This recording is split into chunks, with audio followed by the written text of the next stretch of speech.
Hello, everyone, and welcome to this week's episode of Magicians Without Borders Conversations.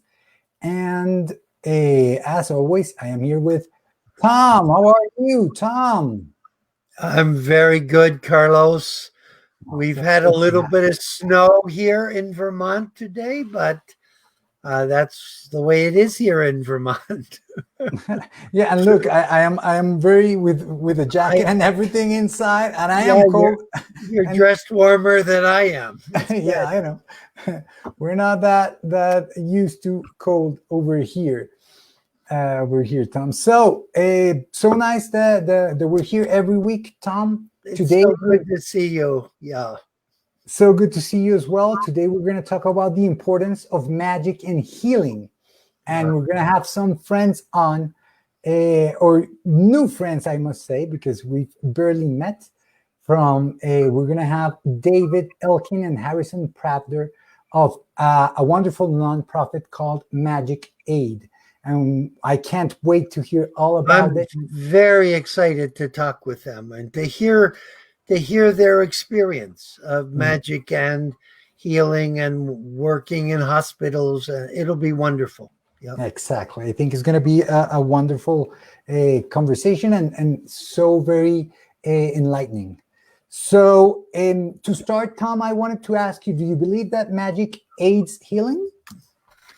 I absolutely believe it does. And I can't exactly say why, but I can, and I'm looking forward to talking with David and Harrison about their thoughts about this. But I do have some thoughts about it. I was a psychotherapist for 25 years, and my sense of the way in which folks get stuck in their lives and start suffering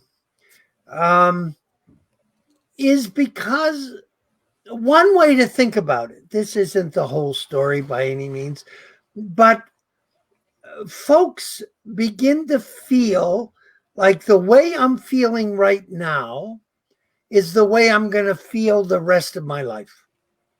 They can't imagine anything different than the way they're feeling. So in some ways, suffering could be thought of as a death of the imagination. Is that their imagination is no longer available to them for some reason. So I think one of the things that magic does is awakens the imagination, especially awakens the imagination that the impossible is possible. And people who are suffering psychologically just don't feel that the impossible situation of their life can change, So let me just tell you a story. Please do. I had a patient, and in one of the sessions, she knew that I was a magician as well as a psychologist. And some people would think there's no difference between the two of them, but she knew I happened to be a magician and that I owned a magic shop at that time in my life in Hartford, Connecticut. And she said to me, I have a nephew and he has a cousin who is really into magic. And the two of them are very competitive. And he would like to get into magic himself. But, she said, he's really in a bad place right now. He's really, in those days, now they call it ADHD, hyperactive, but in those days they called it hyperactive.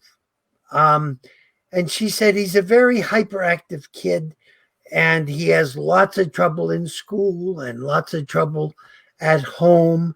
And he's been in therapy with psychologists. And this is what she said to me. She said, he eats psychologists for lunch. Like they just can't deal with him. So she said, I have an idea. What I'd like is for him to come to the magic shop and for you to get him to take magic lessons with you. Because if he knows you're a psychologist, he's not going to cooperate. But if he doesn't know you're a psychologist, if he just thinks you're a magician teaching him magic, maybe you can work with him as a psychologist teaching him magic. I said, okay, let's try it. So I said, have one of his parents bring him to the magic shop on Saturday. So I made a sign because we didn't teach magic lessons. We had a little room behind the shop, a parlor where we did things, but we didn't teach magic. But I made a sign that said magic lessons. If you want to learn magic, ask about the magic lessons. So he and his mother come in. He buys some magic props, like the ball and vase and cups and balls and a couple other things. And his mother says, oh, look at this sign, because she was in on it. He said, look at this sign. It says magic lessons. So I said, would you like to take magic lessons? And he said, yes. So I said, well, and we arranged a time. So I think it was like 3 or 4 days from then. And he comes into the shop and his mother drops him off. And I say goodbye to her. And I said, I'll come back in an hour. So we go back into the room, the special room behind the shop. And he has a bag of the tricks he bought. And they're all mixed up in this bag. And he opens the bag up and he dumps it on the table. All the pieces of all these tricks on the table. That was what his mind was like at that moment. I mean, it was just crazy and mix, like just a jumble of things. So what I had done is the week before, I took a long piece of paper and I learned how to make it look like old paper. I put it in the oven and I turned it into what looked like ancient, old paper. And on the top of it, and I know how to write calligraphy, I wrote Becoming a Magician, Lessons in Magic. And I rolled it up and I tied it up with a leather thong. So he comes in, he says, I want to learn these tricks. I said, well, we got to do something first. I said, I have this old scroll that's almost 1,000 years old. He looked at me, I said, and this is how people became magicians forever, for a long time. So I unroll the scroll and it's all empty except for what I wrote in the beginning. And it says, Become a Magician, Lessons in Magic. And it said about making an oath that you would not tell the secrets.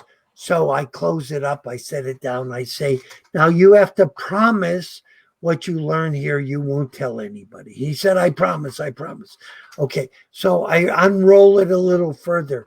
And it said, whenever a magician learned how to do magic, before a lesson and before they practiced, they would sit, close their eyes, and pay attention to their breath. And I was teaching him a basic Zen Buddhist breath counting meditation. I said, just start counting your breaths. And he said, okay, I'll try it. So he closes his eyes. I say, now just breathe in, breathe out. And I'm just trying to quiet his wild, hyperkinetic, as they called it in those days, mind. So he takes like 2 breaths. He said, this is stupid. I don't want to do this. I said, just close your eyes. His name was Mark. I said, just close your eyes. That's not his real name, but that's the name I'm going to use. I said, Mark, close your eyes. So he closes his eyes again. He tries it a few more times. It's not that easy. I mean, it sounds easy, but it's the basic meditation in Zen Buddhism. So he tried it. He got a little bit. I said, that's great. Okay. So I said, where's your magic? He had all these pieces, and we started working on the ball and vase. And we worked on it a little bit, and then I unrolled the script and it said, whenever the lesson ends, they try this. They do the meditation again, or the practice of looking at their breath. So he did that. So he leaves, and he comes back the next week, and we do the same thing. I unroll the scroll, and it says about counting his breaths, and he closes his eyes, and he does a little better that week, and we have another lesson. And then I'm sitting in the magic shop. It's a Saturday morning, and this fella Joshua comes into the shop. And I'm very interested in dreams at this time in my life. And I said to Joshua, Joshua, do you ever have a dream about doing magic? And he said to me, I had a dream. This kid was like 12 years old. He said, I had a dream the other night. And in the dream, I come into the magic shop and I buy a trick, and you put it in a bag, and I pay for it, and I leave. And he used to come. He was the kind of kid we really loved. He came from a pretty well-off family, and he used to bring like $10 every week to the magic shop. And he would buy $10 worth of magic. So he was a great customer. So he said, in my dream, I buy some magic. I go home. I open up the bag, and the bag is empty. And I come back to the shop, and where the shop was, the 2 stores on either side of the magic shop are now next to each other, and the shop has vanished. I said, whoa. So we started talking about the dream in the way I would talk to a 12-year-old, and I had an idea about what the dream was about. And he said, I said, are you often disappointed when you find out how the trick is done? He said, yeah. I mean, I come in here and you show me something and it looks like magic, and I get home and it's just a stupid rubber band, or it's just a this, or it's just this isn't going to fool anybody. Of course, he forgot how fooled he was when he first saw it. So I said, the bag is always empty. because the magic isn't in the trick. It's just a trick. You have to make it magic. And I make it magic, and you buy it, and you go home and think the magic is in the bag. It's not in the bag. So anyhow, we talked about that. So I am waiting for my man Mark to come for his next lesson that next night. And he comes, and I unroll the scroll, and it says, in order to become a magician, you have to start paying attention to your dreams. So I gave him a journal, and I told him to write down his dreams in this journal. So he comes back the next week, and he says, I had a dream. I said, what was it? He said, Howard. Now, Howard was someone I thought was his father, because he was married to his mother. And he dropped him off a couple of times for the lessons, and I assumed he was his father. So he said, in the dream, Howard comes in and out. I'm doing some magic, but he keeps going in and out of the room. And I said to him, I said, how do you feel? Your father's just going, he's not my father. I went, oh my God, what?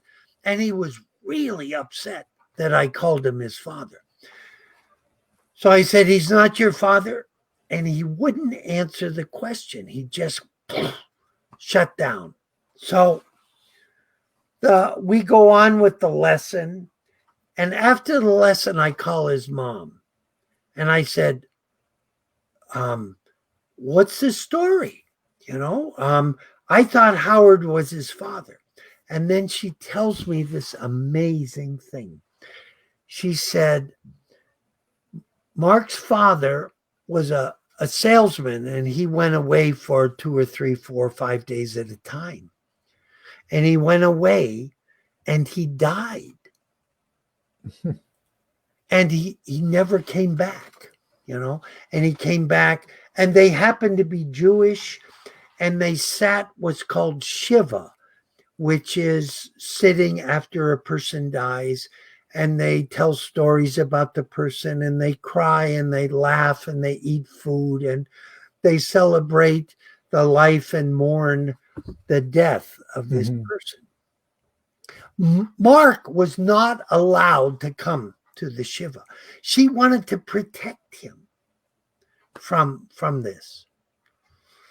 So I said, he's really, I want you to talk to him about this. So at the next lesson, when you drop him off, before you leave, I want you to come in and sit down in our room where we do the magic lesson and talk to him about the death of his father. Because she said, I've never actually talked to him. And it happened 5 years ago. So, and she remarried this guy named Howard. So she comes in, and I said, Mark, before we begin our class tonight, your mom just has something to tell you. And she starts talking, and she says, I was so sad and so mad that your father died. I couldn't figure out a way to talk to you about it. And she said, but I'm very sorry. And so she talked with him, and he was sitting there. He didn't respond. So after she finished, I said, what I would like you two to do is I would like you to go out to the cemetery, and I'd like you to sit there at the gravestone of Mark's father and your husband, and I would like you to sit Shiva, and I'd like you to tell stories about what you remember about his father. So they did that. And after they did it, she called me on the phone. She said, "You won't believe what happened." Oh, I forgot to tell you. His brain, I had this idea. I went to a cigarette store and I bought 2 cigar boxes. Mm-hmm. And I had him put all of his props. Remember the first lesson he came and dumped all these. I said, put all your props, take 2 cigar boxes, glue them together, put all your props in one box and keep the other side empty. And he would come to the lessons. He would open up one box, take out the ball and vase, do it, put it into the other side, take out color vision or take out a deck of cards, put it in. And I really had this idea that he was organizing his brain in some way.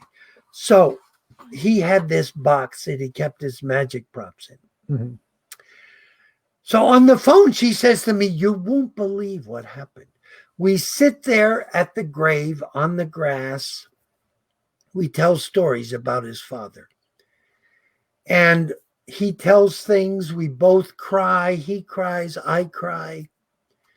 And I said at some point, "I think we're finished." He said, "No, there's one more thing I want to do." And he reached. It was late. It was fall. It was a little cold. He had a coat on like you, Carlos. He reached into his coat. He pulled out his magic box. And he put it on top of the gravestone. Mm-hmm. And he lifted it up. And he did a magic show for his father. And he finished it. And he said goodbye. Closed his box, put it, and they went away. I got to make the story shorter. I'll come to an end.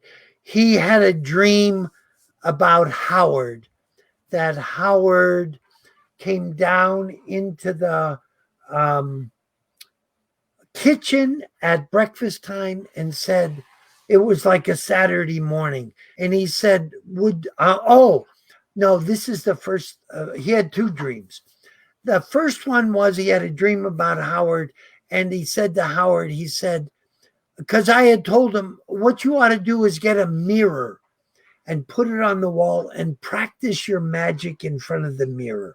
So he asked Howard, first time he ever asked Howard for anything, he said, do you have a mirror? And Howard said, I think there's a mirror up in the attic. He goes up in the attic, gets a mirror, hangs it in Mark's room, and has a place for Mark to practice his magic.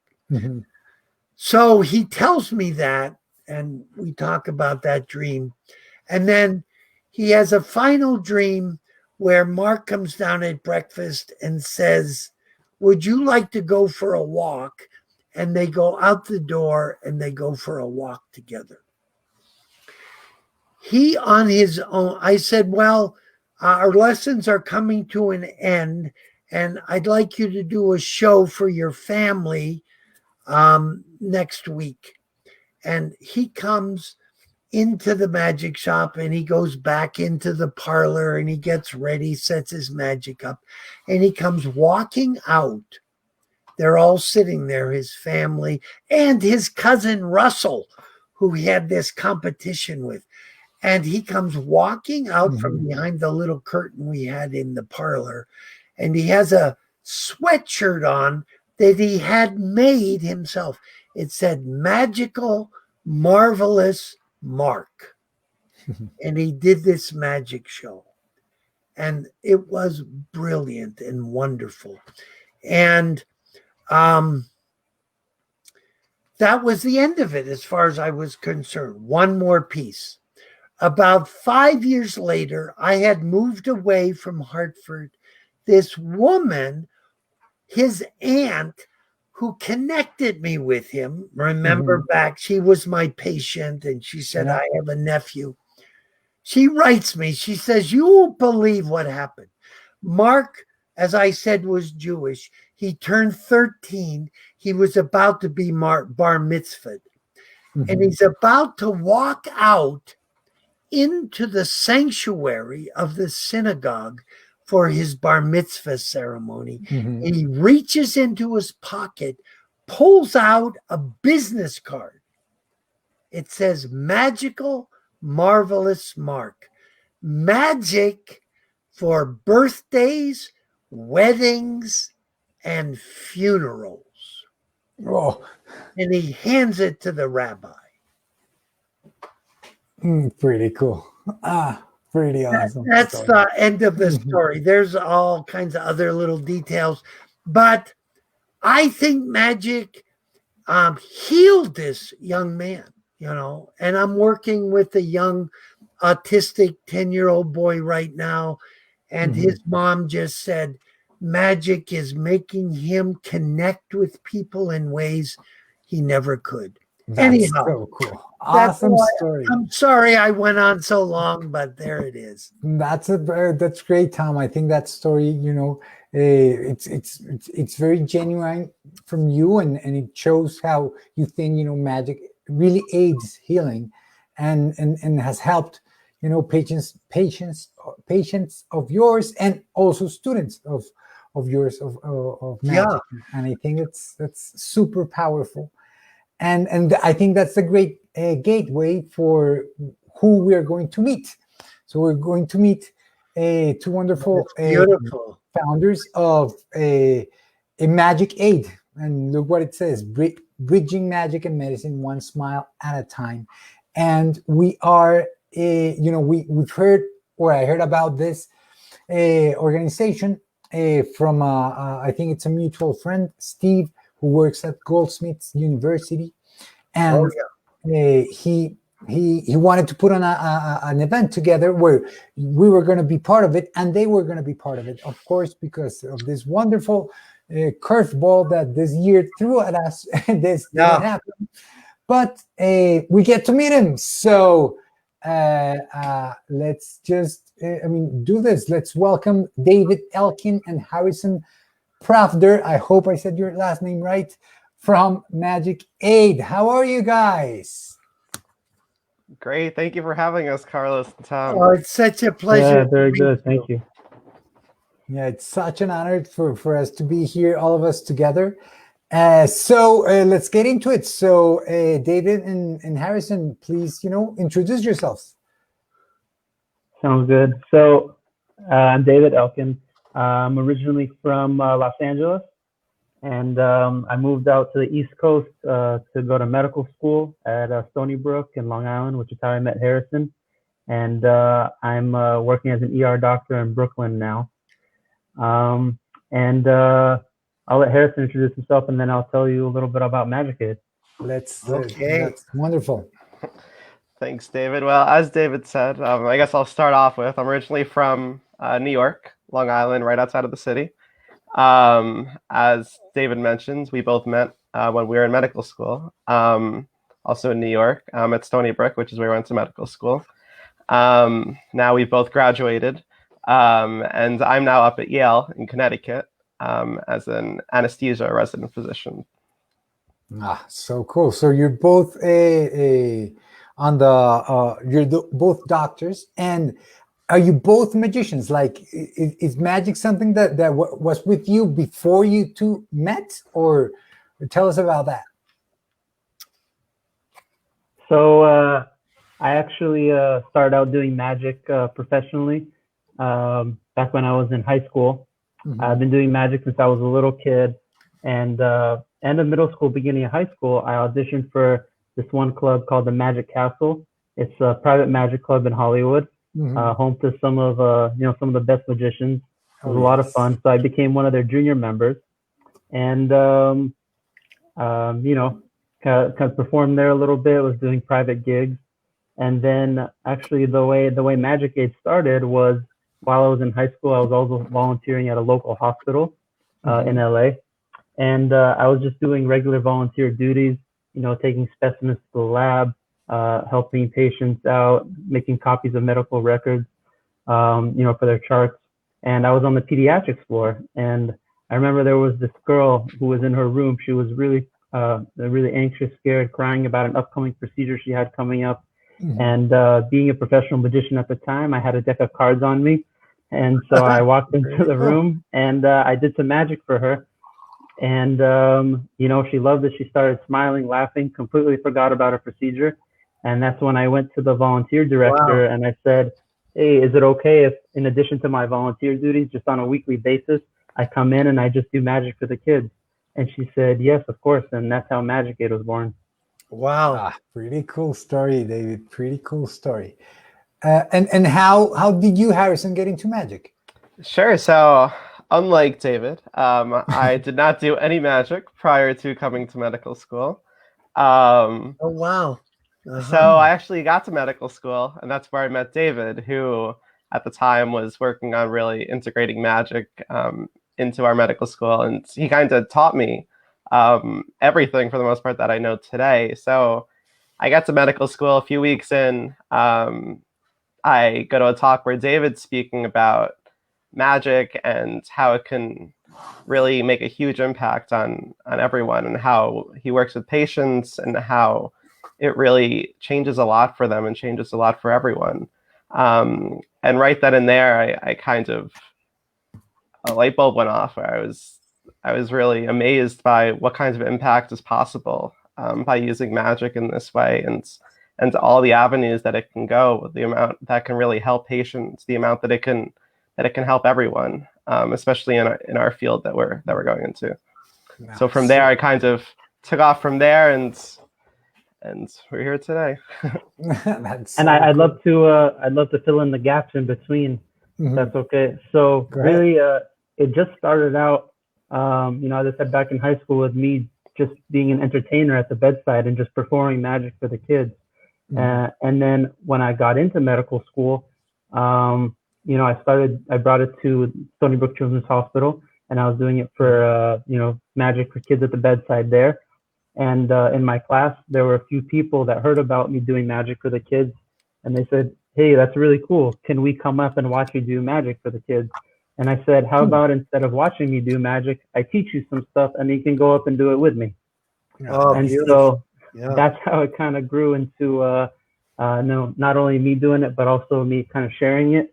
And then the year after that, there were 20 people interested. The year after that, there were 50, 60 people interested, and that was Harrison's class. And then it kind of grew and grew, and it went from really just being entertainment to becoming a therapy. And that's what we really try and stress with Magic Aid.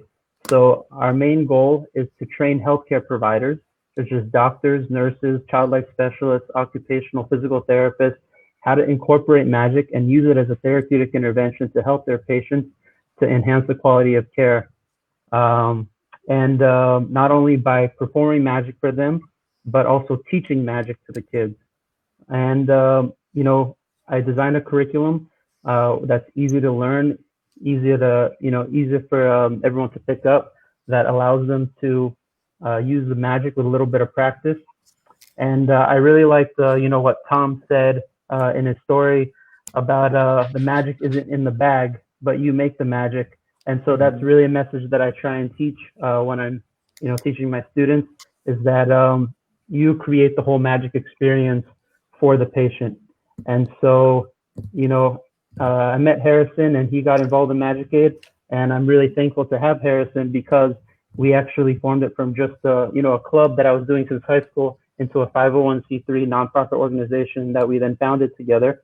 And he's been a really great help ever since. And he's actually pushed to bridge more of the magic and the medicine and make it evidence-based. And he's actually our research director for Magic Aid, and he's been helping us do a lot of the research and get stuff published that shows that magic therapy works.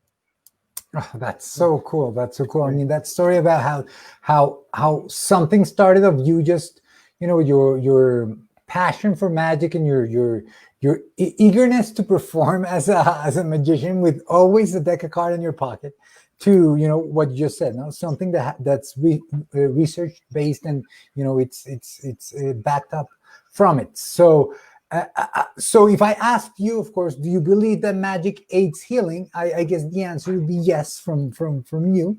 But what else could you tell us about it? Like, it's not just a belief, right? then how can you, what's the word in English? How can you back that up? Of course. So, actually, when Tom was telling the story earlier, he kind of stole the words right out of my mouth. Is that impossible makes the impossible seem possible? And so, we're talking about, these sick kids in the hospital. They believe that they're in an impossible situation. They're scared. They're sick. They don't know what's going on. And they might believe that getting better is impossible. But then when you kind of create this escape for them, this world where something that they thought is impossible becomes possible, which is magic, I think it changes their psyche a little bit and makes them believe that no matter how impossible it is, that they will get better. They actually will improve and get better. And so I think that that escape, that anxiety relief, that moment of awe really helps them. In addition to teaching them magic, it also gives them something to do while they're in the hospital. It gives them something active that they can do, that they can work on. They end up showing the magic tricks to their doctors, their nurses, their family members and friends that come to visit. And, they're really proud of what they can do. And we're really able to empower them. And I feel like that's something really special that Magic Aid does as well. That's so cool. That's pretty cool. Is there something you would like to add, Harrison, to that? Sure. So I guess the one thing that I like to add is a big part of our organization right now, at least, is who's doing this magic. So the way that we're able to really make an impact and make as large an impact as we have is mostly because we have these incredible volunteers who right now are mostly actually healthcare students, mostly medical students. So they actually learn coming into medical school, like David said, how to do a few basic tricks. And then they're the ones who are actually going and meeting patients and working with them and getting through this magic therapy session with them. And yes, it certainly helps the patients. We have data that it alleviates anxiety. There are others who have used it in other realms. But it's also very beneficial for the practitioner, for the magic therapist, as we call them, which in this case, for the most part, is the student. As you can imagine, a lot of these students are going through very stressful times. Medical school tends to be a rather stressful proposition, if I can say so myself. But it's really something that not just gives the patient hope and really elevates their mood, but it's something that can really help these students in bringing them back to why they go to med school in the first place, to really help people. And there's so many ways that you can do that, and to really instill empathy and instill compassionate care is something that we really try to foster in Magic Aid. Yeah, that's so wonderful to hear that you have data that backs it up. I think that's wonderful, and because I guess from my experience, it's something that you get when you do this kind of work, right? When you go to a hospital and you see someone that's anxious because they're about to go to a procedure, or a family member that's on the waiting room that's just waiting for the doctor to come out and tell them the news of how it went over there with their son or their sibling or something like that. That's an stressful situation, and I don't know. For me, you see it in their eyes when their preoccupation takes a back step, and just the wonder and the surprise, takes their place for just a second, right? And I feel that's so important. And sometimes hospitals is just, there's such a stressful environment all the time that those spaces are necessary. Yeah. I remember one time we were with actually Tom and a guest we had in the past with Ryan Bart, who's also a physician, a doctor. And he was the one that said that in our education programs in the slums here in Bogota, that we need to get the students to do these volunteer works at the hospitals. And I was like, yeah, well, I did it, but not that much, right? But he was so, adamant in doing it. He's like, we have to do it. That's my dream. And he was not a medical student yet, but he's like, that's where I want to go, and I think it has potential. And when we went there and did it as a team, right, it's pretty cool because it was something like what you described, David, right? Like we taught the kids some tricks, right, and now we're putting them in a situation to perform it. But it was so cool to see them perform, and the anxiety levels go down and all that happening. But it was also something additional to it. It was the kids were performing for their community. So there was an uncle of them in the hospital, or there was, you know, a guy from school, or their father's friend, and it was like, oh, what are you doing here? And like, no, we're doing magic. What? And they then they became, you know, this, not just their family, but someone that was there to heal them in some way.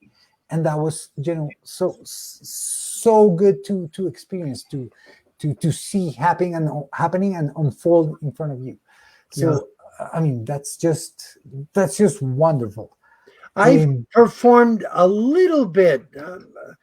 Well, I actually performed a bunch in hospitals, and one of the things that moved me the most was being in a room, like in a pediatric oncology, you know, ward, and there's this child in bed with no hair and really weak, and the mom is standing there, and I start doing a little bit of magic, and the kid like comes alive, you know, and starts laughing, and tears start running down the face of the mom, you know, who's seeing their child like full of energy, not full of energy, but at least having some energy for the first time in a couple of weeks. And it just, you give the child back to their parent. I mean,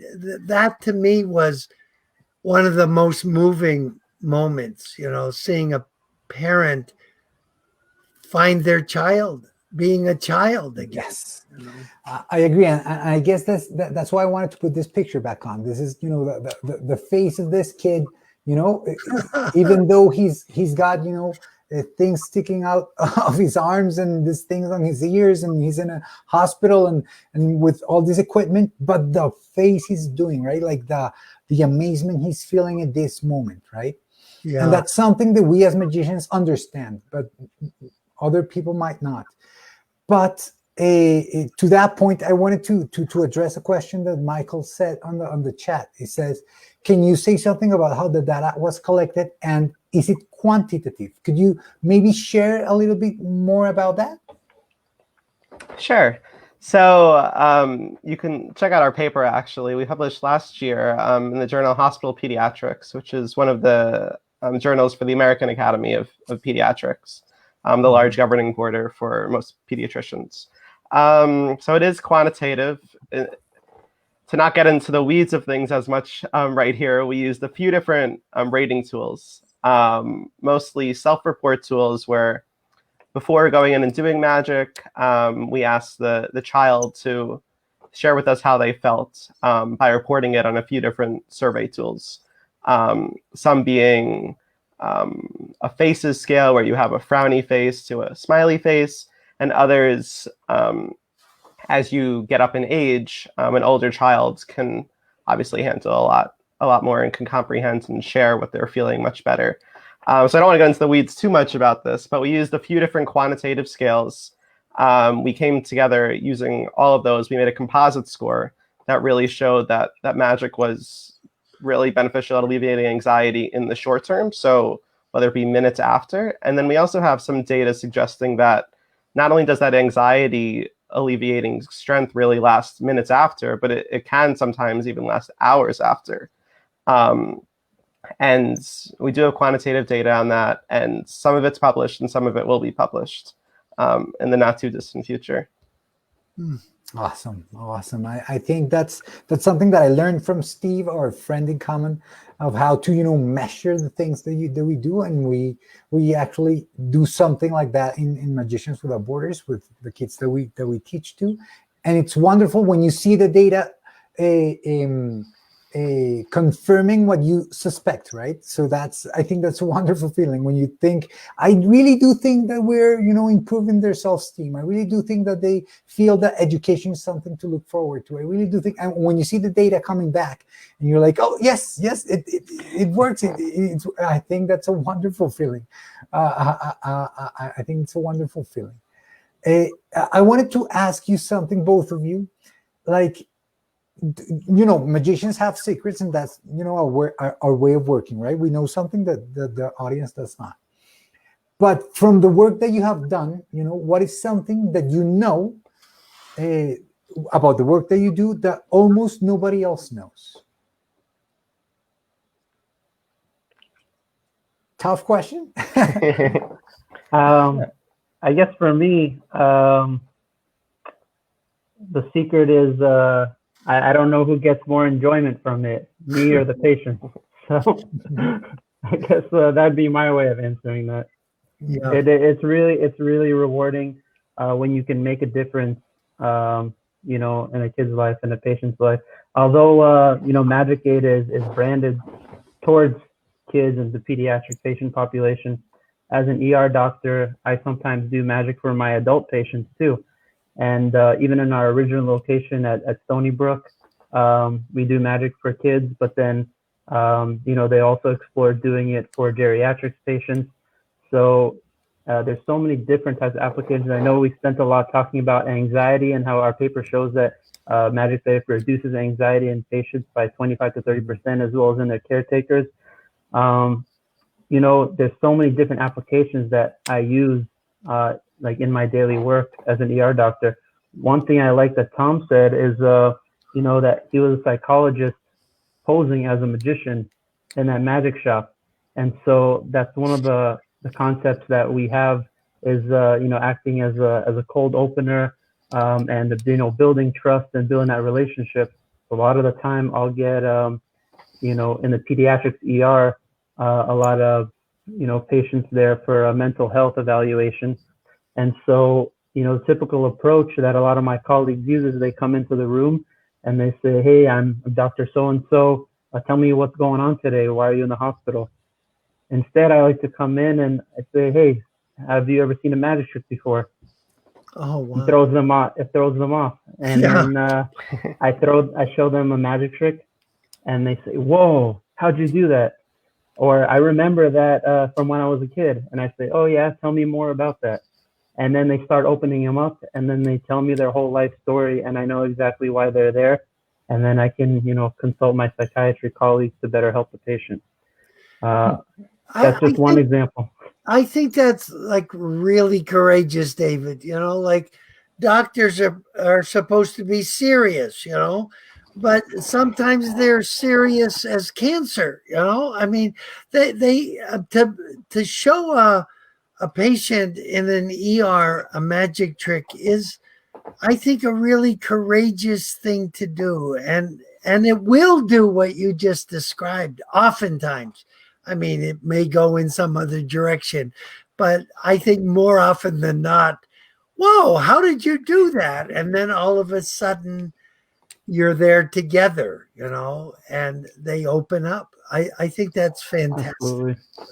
Yeah, I think that's great. And to go to the comments that they're saying, yes, like if we're able to put like a parenthesis in the moment that they're leaving, right? We just go stop for a second and do this, and that, throws them off, as you said, David, but that in that parenthesis, something can happen. As Michael said, that sense of astonishment excites the humanity in the child. This can be masked by illness. So that's pretty cool. We have that gift of, just doing a pause on their life, whatever it's going on. And then, something else happens. I just so I don't forget, if one of you could send the link or whatever to the paper that was written about your work, God, I would really love to read it. Yeah, and if you guys have it over there, put it on the chat, and I'll share it with everybody right now. Yeah, but what else can you tell us about your work, or I mean, how does the process work? Can anybody do it? Do they have to be interested in medicine or magic? Tell us a little bit more. Sure. So, oh yeah, you want me to take it here? Sure. So right now, Magic Aid really tries to focus on healthcare providers. So whether that be healthcare students, or healthcare practitioners, whether it be nurses, doctors, child life specialists, or anywhere in between. So essentially, we're open right now to any healthcare individuals that really want to make a difference in their patients' lives. There's interest, of course, from everyone wants to learn magic. Everyone wants to really be able to make a difference. But what Magic Aid really is about is integrating this magic with healthcare and kind of combining the two to really create the setting where you can integrate magic into your everyday life and really make these patients at ease when you're in the room to see them. When you're giving them a shot, maybe do some magic ahead of time as a way to not only distract them, but kind of calm them down, alleviate what's going on. So we're really all about improving care through magic, I'd say, is one of the main things. And this right here, as you mentioned, is one of our incredible medical students, Lauren, who was recognized recently as our magic therapist of the season. Every season we acknowledge one of our magic therapists who really stands out for some reason. And Lauren here has really dedicated her time to Magic Aid and has seen dozens of patients and is really paramount right now at her location and teaching others to do magic and really facilitating. Just everything. To make sure I understand, she was not a magician before, like David. Correct. Right? She's like me. She's a no-mage, as I would say, which also goes to anyone can do this. That's what really makes this. That's what we have to say. The first time we really encourage medical students to join, others to join. Their first question is, I don't know how to do magic. I can't do magic. How am I supposed to do this? And before you know it, as you both know, I'm sure, for instance, a lot of these tricks tend to be easy to learn for novice magicians once you really understand what's behind it and how you can really apply it to everything. And just to piggyback off that, we encourage everyone, that's great if you want to give back to your community. If you're a magician listening and you don't do magic in the hospital setting now or magic as a service, it's really rewarding to do that. If you're a non-magician, we encourage you to get involved in other ways to give back. Specifically for Magic Aid, if you want to help us out and share our website, share our social medias just to help bring awareness. Right now we're all, pretty much self-funded and through donations. So we try and subsidize all of the supplies for our medical student groups. If you know some medical student or hospital or child life groups that, want to get involved, feel free to, share Magic Aid with them and hopefully they'll reach out to us. Unfortunately, right now we don't train on an individual basis. But if there's a hospital or medical school that's interested in training their students or staff, we'd love to hear from you guys.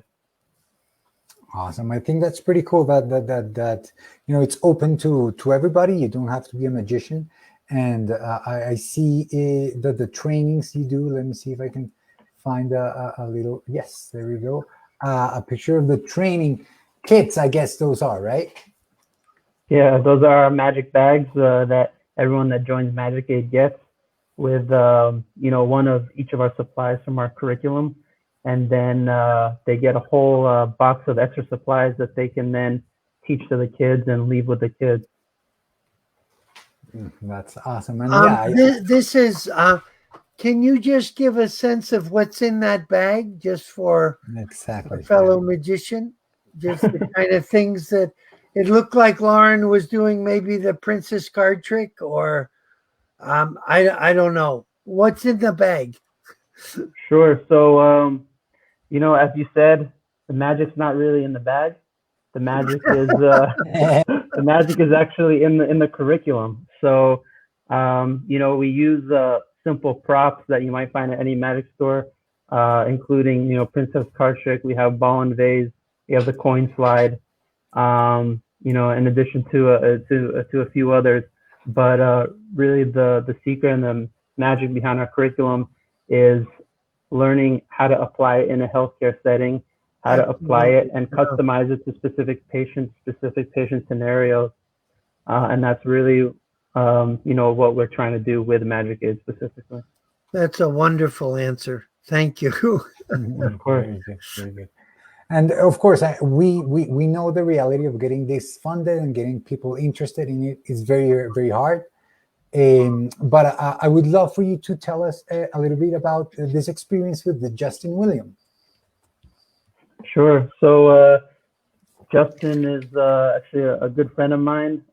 We met back at the Magic Castle when I was still a junior member. So, we've known each other for probably about 15 years now. When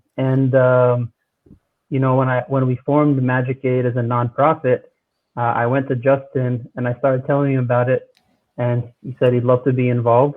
So he's actually on the board of directors for Magic Aid, and he's an amazing guy. He's a genius magician, and he volunteers his time to help us in Magic Aid. And so, due to COVID restrictions, a lot of Magic Aid unfortunately had to get put on pause.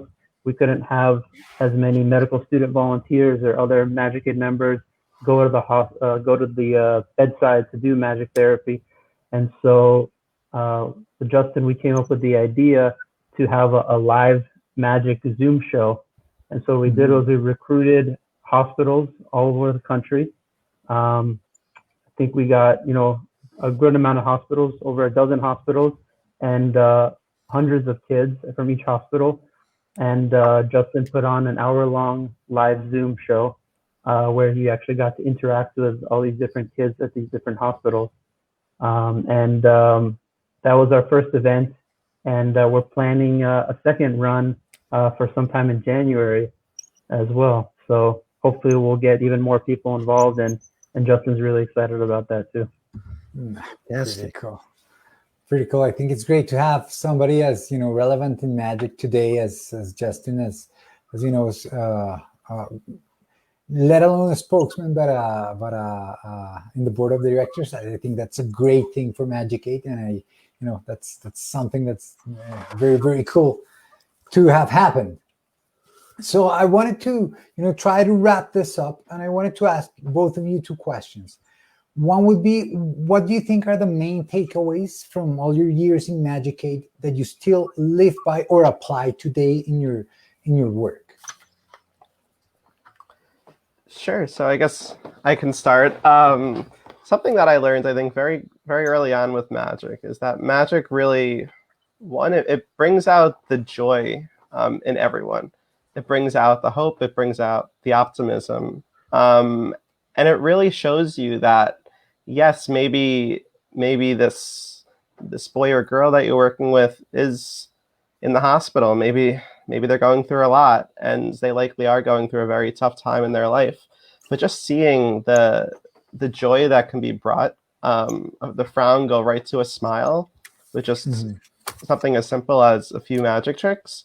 It really tells you and teaches me, at least, that no matter what instance you're in, there's always room for joy. There's always room to improve what's going on and make the world a better place, and really, I guess, just bring out joy, no matter what the condition is. So that's something that I bring with me now wherever I am. There's always room for some extra smiles in the room, I'll say. Yeah. That's so cool. It's kind of amazing with all the MRIs and CAT scans and pharmaceuticals and all of that sometimes, that's not to disparage any of that amazing kind of medicine, what a simple kind of magic trick can do, and maybe what an impact that might have on the healing process or the energy inside that person that is necessary for healing to happen. It's It's I agree. part of the package, you know. Yeah. How about you, David? Well, for me, if it's okay, I'd like to end on a story that really echoes how Please powerful do. magic can be. So when I was a third-year medical student, there was a kid in the pediatric intensive care unit. His name was Thomas, and he had been diagnosed with brain cancer, and he wasn't doing very well. Child life specialists at the hospital were giving him art therapy, pet therapy, doing pretty much everything they can to try and make him feel better from a psychological perspective. And I got a call from them that said, "Hey, would you mind coming and doing some magic aid with him, doing some magic therapy?" And I said, "Yes, of course." I went into Thomas's room, and I could immediately sense skepticism in the room, and that I was, just kind of another unwanted visitor in the room. Mm-hmm. I said, "Hey, is it okay if I do some magic with you?" He said, "Yes." So I started doing magic, and everything took a 180 turn. His face lit up. He started laughing, smiling, and it was really similar to the story that you had described earlier, actually. His parents were in the room. They started tearing up. They started videoing the whole thing. They told me this is the first time that he hadn't laughed or smiled in a really long time. And I got a call from his mom that night. Said, "Hey, I know you're busy, but we'd be really grateful to you if you could please come back again tomorrow. You really made his day. He keeps asking, where's Dr. Magic?" And so he actually gave me that name at the hospital, Dr. Magic, that then people started calling me. So I came in the next day and I did more magic for him. That night his dad called me, same thing. I went back the following day. I was running out of stuff in the Magic Aid curriculum. He pretty much learned everything in it. I started doing stuff kind of outside the curriculum, just doing magic with him, spending time with him. And I was pretty much going in every day. And it came to the point where they actually valued me over some of the other people in the healthcare team because they saw how powerful it was for him. They said that it helped extend his life. They would actually ask doctors, nurses to leave the room when I was there because they said Thomas needed his time with Dr. Magic. And Thomas told me, "It feels like I'm getting magic through my IV." No. And that's when it really hit me, the connection between magic and medicine. And that was so powerful to me. I ended up going in pretty often, almost every day, until the day that Thomas died. He was actually buried holding his favorite magic trick that I did for him, which are the sponge balls. And I still keep in touch with the family. They accepted me into their family, and I feel like I'm a member of theirs because of that connection I had with their son.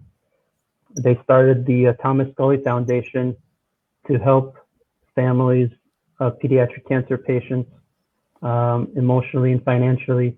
And Magic Aid actually partnered with them to create Thomas's Bag of Tricks, which is a buddy program that we created in our medical schools where we pair medical students with pediatric cancer patients, and they have a whole bag of tricks that they get to do for the kids, and they meet with them whenever that patient comes back to the hospital for treatment or to an outpatient clinic. The medical student, their Thomas and Bag of Tricks Magic Aid buddy would meet with them and work through with them through that bag of tricks to try and emulate the relationship that I had with Thomas. Oh, wow, what a great story to end this with. Thank you for sharing it, David. I mean, it's I think it is what you said. I think it embodies everything that Magic Aid is and what it could be for anybody, not just for you. I mean, that healing is more than just getting better, and it's much bigger and complicated than that, and your relationship with the family and what came from that.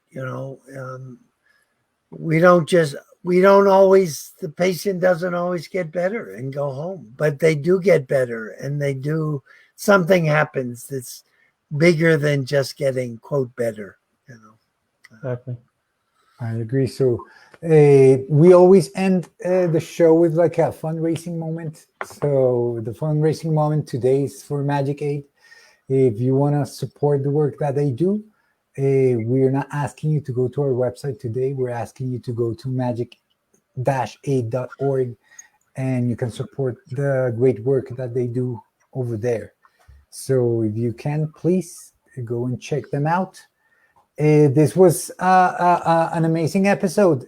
David Harrison, thank you so much for being here. It was literally very motivating and inspiring to hearing your stories, all the way from to making data tell us or show us that we're right, to the power that we can have through a relationship with a patient through magic. So thank you so much for being here today. Thank you. Thank you so much for having us. Thank you for having us, Carlos. You guys were really inspiring. Thank you. Oh, Thank you, yes. Tom. So everybody, see you next week. Have a great week. Bye-bye. Bye-bye.